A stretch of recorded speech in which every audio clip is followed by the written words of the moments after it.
مساء الفل يا شباب. ده ايه؟ 70 سامسونج دي 70. خدت بالكم انا عامل بريدج هنا. الجهاز ده بنوصله بالشاحن، يعلم شحن ما بيعدش، بيسحب ما بيسحبش، وغالبا بيسحب بالمقلوب كمان، بالله بيقل.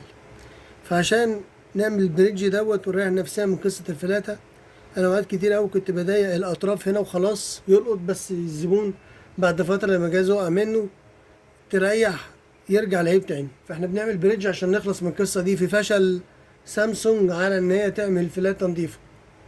طيب بنعمل ايه بقى؟ اول حاجه بنقيس الطرفين عشان نعرف انه الارضي وانهي الموجب. فطبعا اللي ناحيه الكونفرت طلعت معاه الارضي، واللي ناحيه البصمه طلعت معاه الموجب، وهنا كذلك اللي ناحيتها من الناحيه التانيه ناحيه البطاريه طلعت الموجب.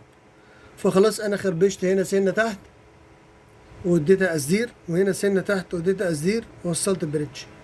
وتعالوا بقى نوصل الفلاتة ونجرب.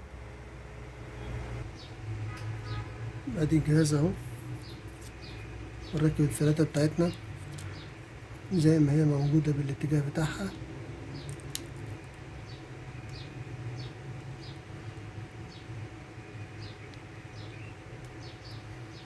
تعالوا بقى نوصل الشاحن كده.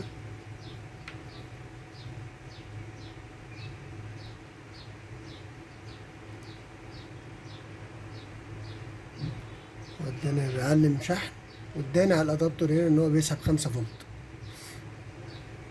دي اهم حاجة عندي، ان هو يداني ان هو بيسحب 5 فولت. بس دي القصة كلها، حبيت اوريها لكم، هي بسيطة جدا كده. بالجهاز بيسحب معايا تمام وزي الفل. بس حبايبي،